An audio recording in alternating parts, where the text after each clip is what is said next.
যখন কোনো বিড়াল বারবার আপনার দরজায় এসে বসে বা আপনার ঘরে চলে আসে, তখন বুঝে নিন বিশেষ কিছু ঘটতে চলেছে।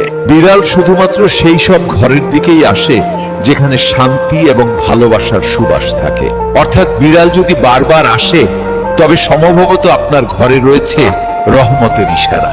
ইসলামেও বিড়ালকে শুধুমাত্র একটি পবিত্র প্রাণীই মনে করা হয়নি, বরং তাকে দয়াময়তা ও বরকতের নিদর্শনও বলা হয়েছে। বিড়াল রুহানি সত্তাকে অনুভব করতে পারে। বিড়ালের চোখ এমন একটি স্পেকট্রামে দেখতে পারে যা মানুষ দেখতে পায় না। অনেক ইসলামী রেওয়ায়েতে উল্লেখ আছে যে বিড়াল জিন দেখতে পায়।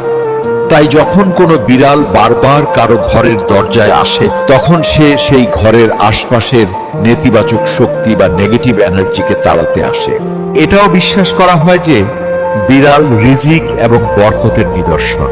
তাই মুরব্বীরা বলতেন, যে ঘরে বিড়াল নিজে থেকেই চলে আসে, সেখানে রিজিক নিজে থেকেই আসতে শুরু করে।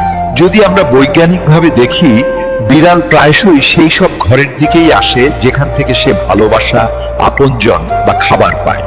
অর্থাৎ দরজায় বিড়ালের আসা সবসময় কোনো না কোনো পজিটিভ ভাইব বা ইতিবাচক ইঙ্গিতের লক্ষণ। তাই পরের বার যদি কোনো বিড়াল আপনার দরজায় আসে, তবে তাকে তাড়িয়ে দেওয়ার পরিবর্তে ভালোবেসে খাবার দিন।